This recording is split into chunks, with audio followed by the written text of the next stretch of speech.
जब आप इस प्रकार की समस्याओं और चुनौतियों को देखते हो, भयभीत ना होना, जीवन में बहुत सी बातों से युद्ध करना जरूरी है और परमेश्वर ने जो आपके लिए रखा उसे लेना है। तो रास्ते में हर एक कदम पर वहां रुकावट है, रास्ते के हर एक कदम पर असंभवता है, रास्ते के हर एक कदम पर कुछ निश्चित बातें जिसे पार करना है जो रास्ते में खड़े हैं। परंतु भयभीत ना होना, कोई बात नहीं कि चुनौती कितनी बड़ी है, भयभीत ना होना, क्योंकि तुम उसे पाओगे जो परमेश्वर ने तुम्हें दिया है।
अध्याय 14 में चलते हैं। गिनती अध्याय 14, अगला अध्याय। देखिए, इन लोगों ने आकर खबर दी, तब सारी मंडली चिल्ला उठी और रात भर वे लोग रोते ही रहे। देखिए, नकारात्मक खबर ने लोगों को रात भर रुलाया। वे चिल्ला उठे और रात भर रोते रहे। और सब इस्राएली मूसा और हारून पर बुड़बुड़ाने लगे और सारी मंडली उनसे कहने लगी, भला होता कि हम मिस्र में ही मर जाते। देखिए, या इस जंगल में ही मर जाते, वो अच्छा होता, या फिर मिस्र में मर जाते। क्यों तुम हमें यहां पर लेकर आए? देखिए, परमेश्वर की आशीष की सराहना नहीं किए, क्योंकि उनके मन में बहुत ही मुश्किल लग रहा था कि ये भीतर में चले जाए और देश पर वो कब्जा करे। उन्होंने अनार देखे, वो बड़े अच्छे थे और सब कुछ, परंतु वे विश्वास नहीं कर सके कि ये उनके लिए संभव है कि ऐसे अनार खाए। जानते हैं, वे विश्वास नहीं कर सके कि उनको अच्छा जीवन जीना असंभव है, क्योंकि ये उनके लिए बहुत बड़ा जान पड़ता था। उनकी मानसिकता बहुत ही छोटी थी। अब इसे सुनिए, यहोवा हमको उस देश में ले जाकर क्यों तलवार से मरवाना चाहता है? हमारी स्त्रियों और बाल बच्चे तो लूट में चले जाएंगे। क्या हमारे लिए अच्छा नहीं कि हम मिस्र देश में लौट जाए? देखिए, कितना नकारात्मक कह रहे थे। फिर आपस में कहने लगे, आओ हम दूसरा पास्टर चुन ले और आओ हम वापस मिस्र को लौट चले। उन्होंने कहा, मेरे प्रभु, ये मूसा तो संपन्नता का पास्टर है और इसका सहायक यहोशू दूध और मधु के बारे में कहते रहता है। कालेब हमेशा दूध और मधु के बारे में कहता है। वो आसान जीवन के बारे में कहता है, आसानी से हम इसे पाएंगे कहता है। हमें ये प्रचारक पसंद नहीं, आओ हम प्रचारक ही बदल देते हैं। अब मैं कल्पना कर सकता, 20-30 लाख लोग थे। मूसा पास्टर था, यहोशू सहकर्मी था, कालेब और ये सब लोग थे। परंतु मैं सोचता हूं इनके साथ छोटे छोटे प्रचारक भी वहां पर थे। 20 लाख लोगों में यहां वहां अविश्वास प्रचार कर रहे थे अपनी प्रार्थना सभाओं में, अपनी सभा में। जंगल के विषय कह रहा हूं।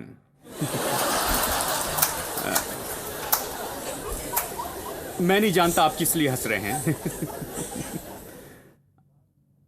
और उन्होंने कहा होगा, खैर मूसा ठीक है, परंतु मैं समृद्धि के प्रचार पर विश्वास नहीं करता। वो कहता है हम दूध और मधु के देश में जाएंगे। कहां पर दूध और मधु देखेंगे? मैंने जीवन में कभी नहीं देखा, मेरे दादा ने नहीं देखा, मैंने कभी नहीं देखा, 360 साल की गुलामी में कभी नहीं देखा। किसने दूध और मधु को देखा? ये लोग ऐसी बातें कर रहे हैं जैसे किसी ने नहीं देखा। तुम्हें लगता है ये मिलेगा? मुझे नहीं लगता कि हमें ये मिलेगा। यानी ऐसे प्रचारक उनके बीच थे, 20 लाख लोगों के बीच। क्या केवल मूसा प्रचार कर रहा था? छोटी छोटी प्रार्थनाएं, सभाएं चल रही थी। इसलिए उन्होंने कहा आओ हम दूसरा प्रचारक चुन ले, आओ हम उन लोगों को चुन ले, पुरानी तरह के गरीबी के प्रचारक, ऐसा प्रचारक जो कहता है जीवन मुश्किल है और परमेश्वर इसे मुश्किल बनाता है, कठिनाइयां अच्छी है, आपको कुछ सिखाएगी, यह आपके लिए आशीष है। आओ हम ऐसे प्रचारक चुन ले और वापस मिस्र में चले। मुझे यकीन है कुछ ऐसे प्रचारक तैयार होंगे।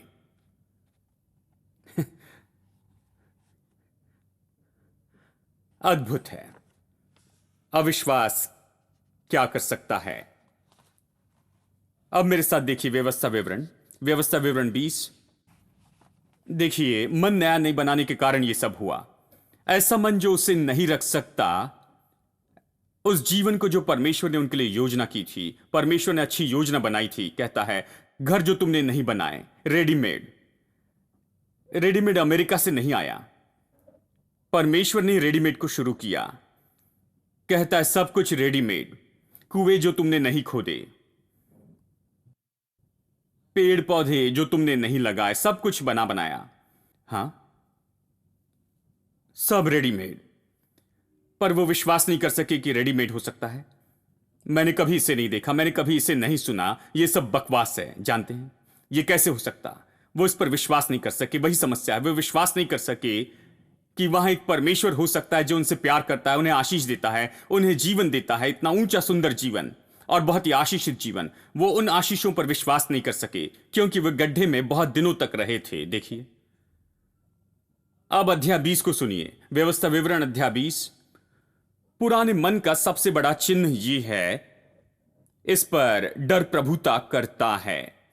पुराने मन में डर जो है वो राज्य करता है। डर का प्रभुत्व है, डर शासन करता है, डर राज्य करता है, डर से चलाए जाते हैं, वे सब डर से करते हैं। वही पुराना मन है। आप बहुत से विश्वासियों कैसे देखेंगे? सुनिए अध्याय 20 वचन 1। जब तो अपने शत्रुओं से युद्ध करने को जाए और घोड़े और रथों को देखे, वो उन्हें बताता है कि देखो, जानता है कि पूरी तरह से तैयार नहीं हुए, इसलिए वे घोड़े और रथ को देखेंगे और कहेंगे मेरे प्रभु ये घोड़े और रथ है, हमारे पास कोई घोड़े रथ नहीं। वे घोड़े और रथों के साथ में आ रहे हैं। वो कहता है मैं तुम्हें अभी बता रहा हूं कि तुम घोड़े और रथों को देखोगे और तुम अपने से अधिक बड़ी सेना को देखोगे, मतलब वो संख्या में तुमसे ज्यादा होंगे। जब तुम देखो उनसे न डरना, युद्ध का पहला नियम, भयभीत ना होना। सब लोग कहे डरना नहीं। दूसरे शब्दों में, आज की भाषा में कहे तो, जब तुम बड़ी समस्याओं को देखते हो, अधिक परेशानियों को देखते हो, ऐसे हालात में जब आप इस प्रकार की समस्याओं और चुनौतियों को देखते हो, भयभीत ना होना। जीवन में बहुत सी बातों से युद्ध करना जरूरी है और परमेश्वर ने जो आपके लिए रखा उसे लेना है। तो रास्ते में हर एक कदम पर वहां रुकावट है, रास्ते के हर एक कदम पर असंभवता है, रास्ते के हर एक कदम पर कुछ निश्चित बातें जिसे पार करना है जो रास्ते में खड़े हैं। परंतु भयभीत ना होना, कोई बात नहीं कि चुनौती कितनी बड़ी है, भयभीत ना होना, क्योंकि तुम उसे पाओगे जो परमेश्वर ने तुम्हें दिया है। भयभीत ना होना, यही पहला नियम है, भयभीत ना होना। अपने हृदय में भय ना आने देना, निडर रहना। जब तुम घोड़े और रथों को देखो जो तुमसे संख्या में अधिक है, उन्हें देखो, भयभीत ना होना। वो कहता है तेरा परमेश्वर यहोवा जो तुझको मिस्र देश से निकाल ले आया, वो तेरे संग है। और जब तुम युद्ध करने को शत्रुओं के निकट आओ, तब याजक सेना के पास आकर कहे। अब वो बता रहा है कि पास्टर को क्या प्रचार करना चाहिए जब लोग समस्या का सामना कर रहे हैं। हेलो वो कहता है जब तुम युद्ध में जा रहे हो, अब वो लोग युद्ध में जा रहे थे, लेकिन यहां लोग युद्ध में जा रहे हैं। यहां युद्ध चल रहा है, कुछ घर में युद्ध चल रहा है, घर में युद्ध छिड़ा है, दफ्तर में युद्ध चल रहा है, कहीं और युद्ध चल रहा है, हर जगह पर युद्ध युद्ध युद्ध। लोग युद्ध के बाद युद्ध में जा रहे हैं। कितने लोग युद्ध में जुड़े हैं? मैं हमेशा युद्ध में जुड़ा हूं। और किस प्रकार का संदेश सुनना चाहिए युद्ध का सामना करने के पहले, इसे सुनिए। तब याजक सेना के पास में आकर कहे उनसे, वो कहे, हे इस्राएलियों सुनो, आज तुम अपने शत्रुओं से युद्ध करने के लिए निकट आए हो। तुम्हारा मन कच्चा ना हो, तुम मत डरो और न थरथराओ और न उनके सामने भय खाओ। देखिए, बहुत तरीके से वो यहां पर कहता है, मन कच्चा ना हो, डरो मत, मत थरथराओ, भयभीत ना होना, क्योंकि वहां ऐसी बुराई है। देखिए, उन लोगों का मन नया नहीं हुआ है। वो नहीं जानते कि परमेश्वर कौन है और परमेश्वर उनके लिए क्या कर सकता है और वो कौन है। ये सब वे बहुत भयभीत थे।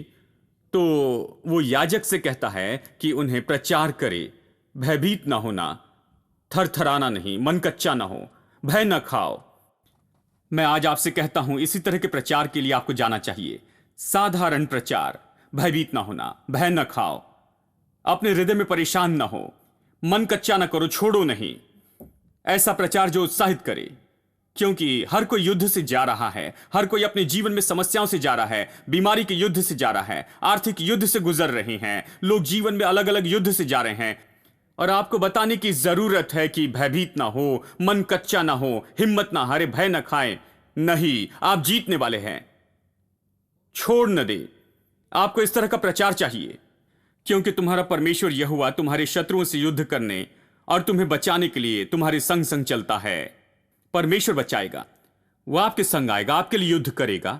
तो भयभीत ना हो, वो कहता है। अब वचन 8 देखिए, इसे सुनिए। एक महत्वपूर्ण बात जो करना है युद्ध में जाने के पहले। इसके अलावा सरदार सिपाहियों से यह भी कहे, कौन कौन मनुष्य है जो डरपोक और कच्चे मन का है,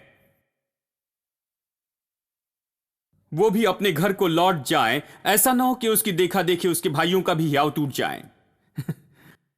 कहता है समर्पण करो। अगर वो डर गए हैं तो अपने हाथ उठाएं। क्या यह कोई चूजा है? अब अपने हाथ उठाएं। और जब वो हाथ उठाते, हाँ मैं छोटा चूजा हूं, मैं भयभीत हूं, हे प्रभु मैं युद्ध में नहीं जाना चाहता, घर जाओ, हमारे साथ मत आना, क्योंकि तुम हमें भयभीत करने का कारण बनोगे। क्योंकि डर भयानक रूप में संक्रमिक है। यदि आप लोगों को साथ लेते हैं जो डरते हैं, वो डर आप पर आएगा, जल्दी वो आप पर हावी होगा, क्योंकि इसके पास ये संक्रामक रोग के जैसे है, ये आपके ऊपर आता है।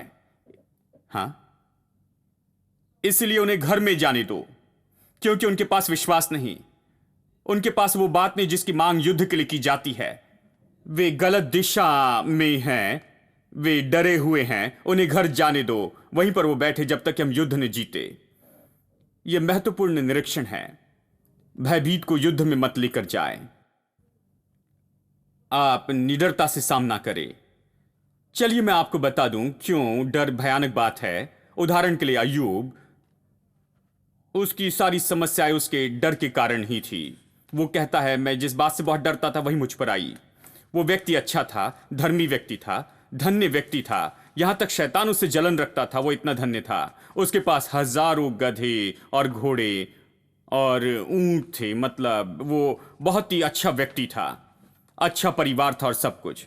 पर वो हमेशा डरा था। इस तरह से डर को उसने आने दिया उसके जीवन में, और जब डर ने कब्जा किया तो उसने उसे नाश किया। एक के बाद एक विपत्ति आती गई और उसे नाश कर दिया और खत्म किया। इसी तरह डर बहुत भयानक बात है।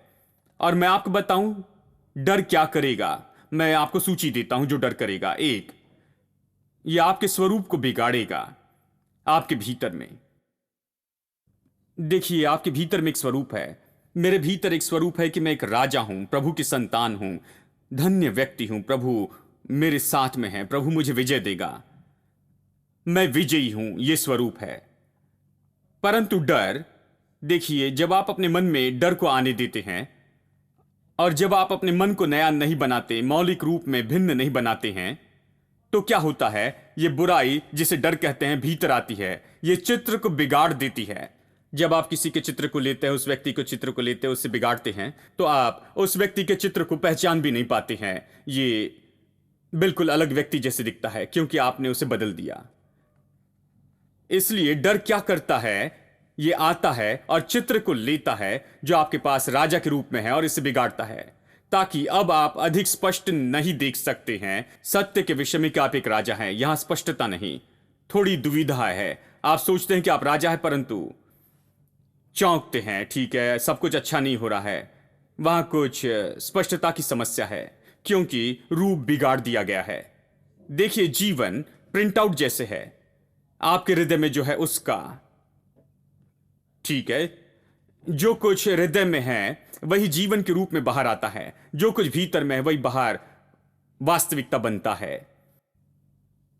इसलिए यह भीतर का प्रिंट आउट है। यदि प्रिंट आउट खत्म हो जाए, मतलब यदि स्वरूप नष्ट हो जाए, तो फिर प्रिंट आउट भी नष्ट हो जाएगा। यदि जो आपके हृदय में है वो स्वरूप नष्ट हो जाए तो आपका जीवन भी नष्ट होगा क्योंकि स्वरूप बिगड़ गया है। दूसरी बात, यह आपके निर्णय को दूषित करेगा। इन लोगों को देखिए, इस्राएली लोग। आपको मूसा से बेहतर पास्टर नहीं मिल सकता, और यहोशू और कालेब से ये इतने उत्तम लोग थे। मतलब यदि वो उन पर विश्वास करते, ऐसे प्रतिज्ञा के देश में चले जाते, ऐसे अच्छे जीवन का आनंद उठाते, उत्तम जीवन, इतने अच्छे लोग, अद्भुत प्रभु के जन। परंतु उन्होंने कहा, आओ हम इन पुरुषों से पीछा छुड़ाए, आओ हम दूसरों को चुन ले और वापस मिस्र में चले जाए। देखिए, उनका निर्णय बिगड़ गया, उनका निर्णय अब दूषित हो गया। वो देख नहीं सकते कौन सही कौन गलत है। वो देख नहीं सकते थे कि कौन सा सही प्रचार है, कौन सा गलत है। वो नहीं देख सकते थे क्या सही है और क्या गलत है। उनके निर्णय में भ्रष्टता आ चुकी थी। वे अच्छे से निर्णय नहीं ले सकते थे कि क्या सही है क्या गलत है। तीसरी बात, यह विलंब की हानि लाएगा। डर यह आपके जीवन में भयानक विलंब लाएगा क्योंकि आप कहेंगे, ऐसा है प्रतिज्ञा का देश जहां ये सब लोग कह रहे हैं दानव है और ये और वो है। थोड़ा रुक जाते हैं ब्रदर, हम अगले महीने इस पर विचार करेंगे। जानते हैं, अगले साल विचार करेंगे। अब तक इतना समय इंतजार किया, थोड़ा और इंतजार कर ले। परंतु कालीब कहता है, तुरंत जाए, अभी चढ़कर उन पर कब्जा करे। देखिए, वहां कोई टालमटोल नहीं था, तत्काल प्रतिक्रिया थी। विश्वास तुरंत कार्य करता है, परंतु वहां टालमटोल था उनकी ओर से। जो लोग वहां डर रहे थे, जानते हैं, इसलिए डर हमेशा रोकता है अगले दिन, अगले महीने, अगले साल। और मैं आपको बताऊं, जब आप इस तरह से टालते हैं तो कुछ नहीं होता है, क्योंकि मौका हर समय आपका दरवाजा नहीं खटखटाता। जानते हैं, आपने उसे खो दिया जब वो दरवाजा खटखटा रहा था। आपको मौके को पकड़ लेना है, इसे पकड़कर आगे बढ़ना है।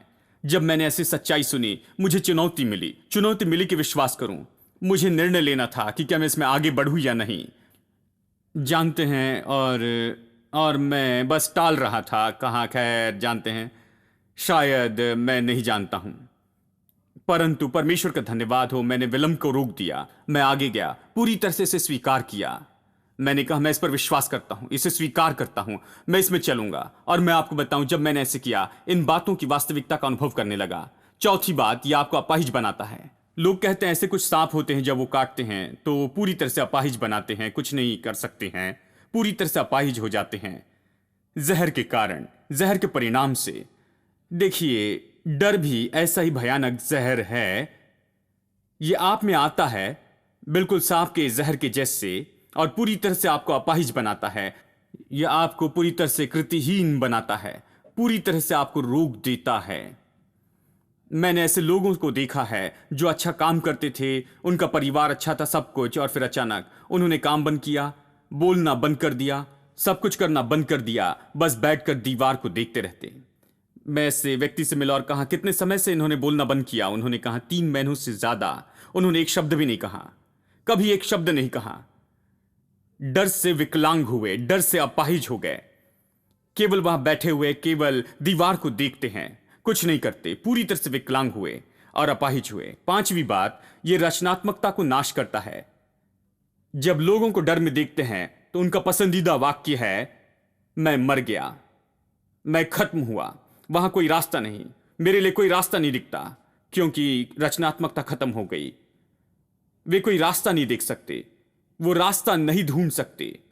उनके पास विपत्ति से निकलने के लिए आत्मविश्वास बाकी नहीं रहा है। उनके पास भरोसा नहीं कि प्रभु रास्ता दिखाएगा। वे बहुत निश्चित बनते हैं कि कोई रास्ता नहीं।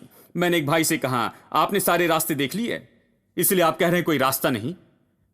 क्या आप सर्वशक्तिमान हैं और हर एक रास्ते को जानते हैं? आप कहते हैं सारे रास्ते बंद है, कोई रास्ता नहीं है। मैंने उनसे कहा, जीवन में सबसे बड़ी गलती कर रहे हो। हर एक रास्ता बंद नहीं हुआ। सर्वशक्तिमान परमेश्वर हजारों रास्ते जानता है। जब आप सोचते कि कोई दूसरा रास्ता नहीं, उसके पास समस्या से बाहर निकालने के लिए हजारों रास्ते हैं, हजारों रास्ते। आप केवल उससे संगति करें, केवल उसकी सुने, तो वह आपको एक के बाद एक रास्ता दिखाएगा। उसके पास हजारों रास्ते हैं, उसके पास मार्ग है जिससे आप चौंक जाएंगे। छठवीं बात, यह परमेश्वर की आवाज को शांत करेगा।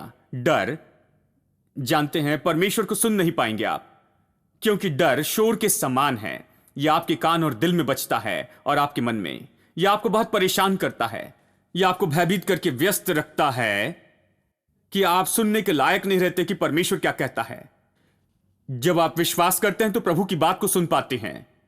डर नई चेतना के समान है जो आपको परेशान करता है, वो आपको बहुत व्यस्त रखता है। आप उसकी सुन नहीं पाते हैं कि परमेश्वर क्या कह रहा है। आठवीं बात, यह जीवन में आश्चर्य कर्म बंद कर देता है। यह अलौकिक काम बंद करता है, चमत्कारों को बंद कर देता है। बहुत से लोग हैं जो आनंद नहीं उठा पाते या आश्चर्य कर्म को अपने जीवन में अनुभव नहीं कर पाते हैं, क्योंकि आश्चर्य कर्मों को विश्वास के माहौल की जरूरत होती है। आश्चर्य कर्म डर के माहौल में नहीं हो सकते। ये इसी तरह से है, विश्वास का वातावरण चाहिए। शायद आप गहरी समस्या में हो या बड़ी परेशानी में, परंतु मैं आपको बताऊं, यदि आपका मन काम कर रहा है, पुराना मन बहुत बड़ी रुकावट होती है। देखिए, पुराने मन का एक मुख्य विशेष गुण तो बस डर होता है। यह डर से संचालित होता है, अनचाहा डर। जब आप अपने मन को नया बनाते, जब आप अपने मन को स्पष्ट करते, तब आप स्पष्ट से सोचते हैं, तब आप कहने लगते हैं, ओ मेरे प्रभु अच्छा है, मेरा परमेश्वर महान काम करता है, मेरे परमेश्वर के लिए कुछ भी असंभव नहीं, मेरा प्रभु इसे देखता है, मैं इसमें असफल नहीं होऊंगा, मैं सफल होऊंगा, क्योंकि मेरा परमेश्वर मेरे साथ है, वो मुझे इससे पार लेकर जाएगा। आप अच्छे से देखने और सोचने लगते। ये बात विश्वास का माहौल बनाता है और ये जीवन में आत्मिक चमत्कारों के लिए वातावरण निर्माण करता है। इसीलिए मन बहुत ही महत्वपूर्ण है। बहुत से लोग इस आसान और सहज जीवन में नहीं चल पाते हैं क्योंकि विश्वास का माहौल नहीं है। केवल निराशा ही है। वे केवल निराश होते हैं, समस्याओं पर दुर्बल होते हैं और चिंता करते। वे काम और व्यवसाय और लाभ के विषय में चिंता करते हैं और ये और वो और ये सब कुछ, और ये उनके ऊपर में भारी होता जाता है क्योंकि विश्वास का माहौल वहां पर नहीं है। वे परमेश्वर के चमत्कारों का अनुभव नहीं कर सकते।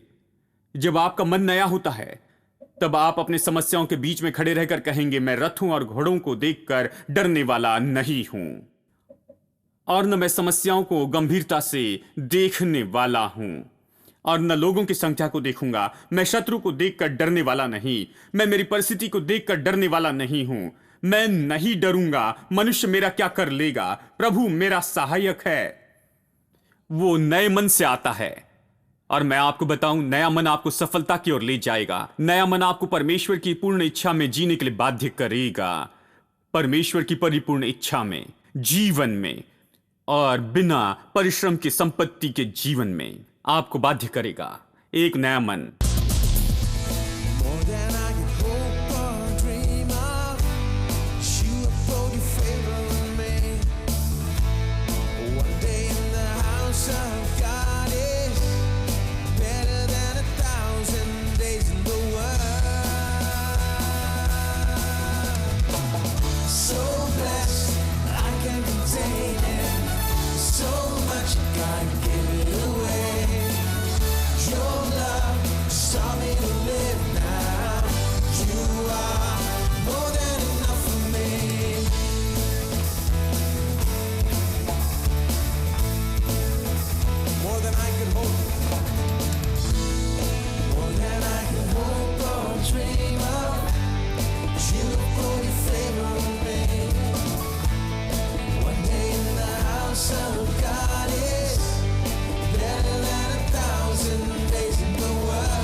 You're more than enough for me.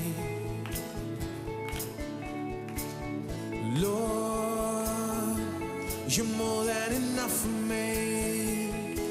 Everybody say that, confess that. Lord, you're more than enough for me. Lord, you're more than enough for me. Let's just raise our hands and say that. Lord, Lord, you're more than